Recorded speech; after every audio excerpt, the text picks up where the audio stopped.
Tataas ang kilay, pati paa, hindi lang kamay, ng mga anti-Marcos at mga DDS. Alam niyo bakit? Abay, inilabas na po ni Finance Secretary Rap Recto na sa kasaysayan ng Pilipinas itong nakalipas na taon 2024 ang itinuturing nilang pinakamalaking koleksyon ng buwis ng pamahalaan. Halos umabot daw ng mahigit na 4 trilyon. Wow! Anong kalakas mangolekta, di ba? So taliwas ito doon sa sinasabi ng mga anti-Marcos na korap itong gobyerno.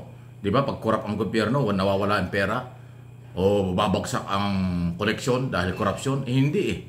Ang lumalabas ngayon ng Finance Secretary, under nito ang lahat ng kolektor ng gobyerno. Finance Secretary yan eh.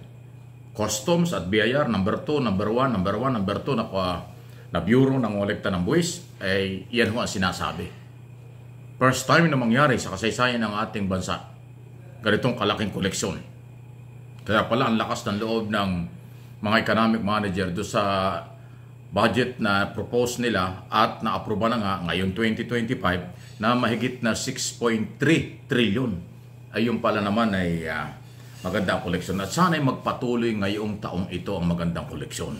Pag magandang ekonomiya, maraming trabaho ang Pilipino, maraming pera. Yan ang positibo.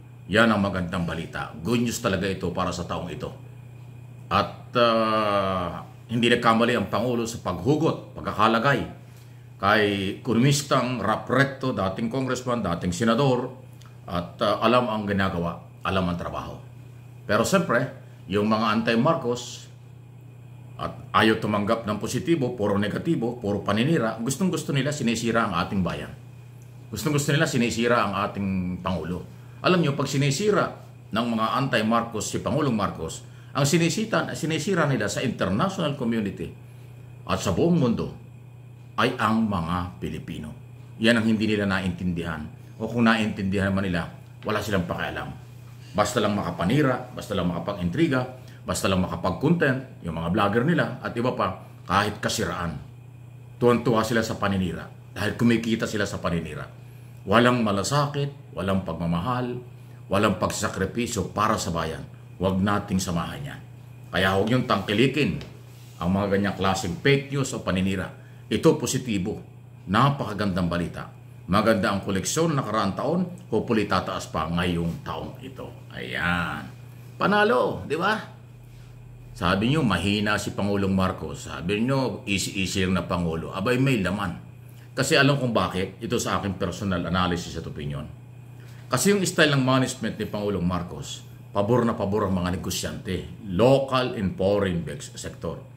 Kasi hindi siya namimersonal, hindi siya napipikon, hindi siya pumapatol sa mga mabababang level ang mga galawan. Nakapokus siya sa ekonomiya, nakapokus siya kung ano dapat gawin bilang Pangulo ng bansa.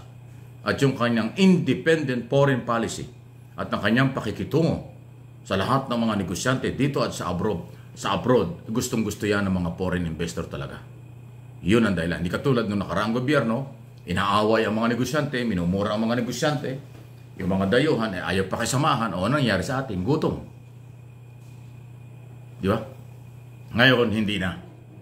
Malakas ang public relation ni Pangulong Marcos. Malakas ang kanyang galaw. Personal na kanyang pinangangasiwaan at hinaharap ang kahit anong lahi, kahit anong kulay sa buong mundo at pinakikisamahan kaya nahikayat ang mga turista at kapitalista. Panalo para sa atin ito. Suportahan natin si Pangulong Marcos. Please like, share ng video ito. Pangalawa na ating pag-usapan, ito na naman.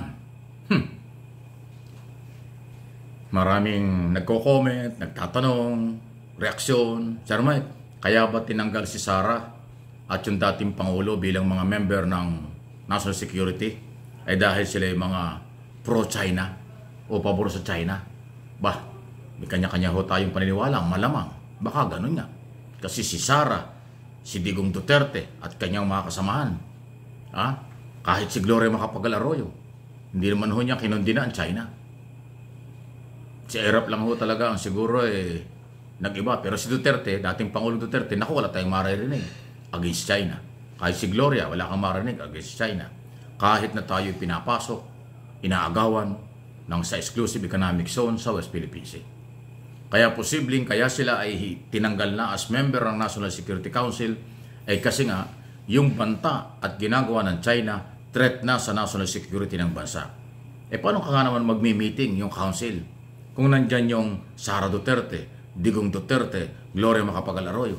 Paano nga naman? Anong kahilat ka ng meeting? Ang focus ng ating Pangulong Marcos ay labanan, panindigan, atin ng West Philippine Sea, exclusive economic zone.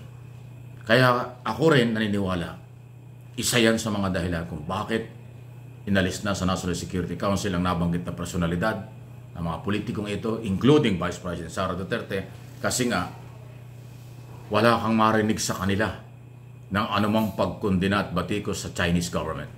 Kahit sa kabila ng buhay na ang nakatataya sa ating mga sundalo. May naputulan tayong daliri ng mga sundalo. May mga nasirang mga kagamitan ng ating Coast Guard, mga mangingisda, pambubomba ng tubig at marami pang ibang ginawa sila. Wala kang maadinig sa mga Duterte, Arroyo. Ewan ko si Erap, tahimik na rin dahil ewan ko kung ano pinagkakabala niya. Kaya tama lang yung naging desisyon. Isa lang yan. Marami sa pwedeng dahilan pa. Siyempre, yung nga kanyang mga style na pagpapabagsak o pang-aagaw ng kapangyarihan. Lahat ng ginagawa nila kasi parang kabaligtaran sa paninindigan ng mga Pilipino at ng ating gobyerno sa katatagan ng ating bansa. Mga West Philippine Sea, wala kang madinig sa kanila. Ang nadidinig mo sa kanila ay pang-aagaw ng kapangyarihan. Pagpapabagsak, people power na 2-5, walang nangyari. Lahat ng kasamaan na ginagawa. Paano nga naman? Anong personalidad pa nila?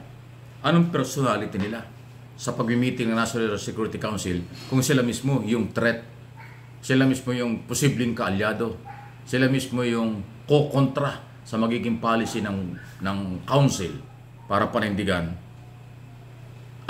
at suportahan ang gusto ng ating Pangulo. Kaya 100%, baka 1,000% pa, tama lang yung ginawa ng ating Pangulo. Ayan po yan. Controversial kasi ito. Pag-uusapan ito, sasakyan ng mga politiko.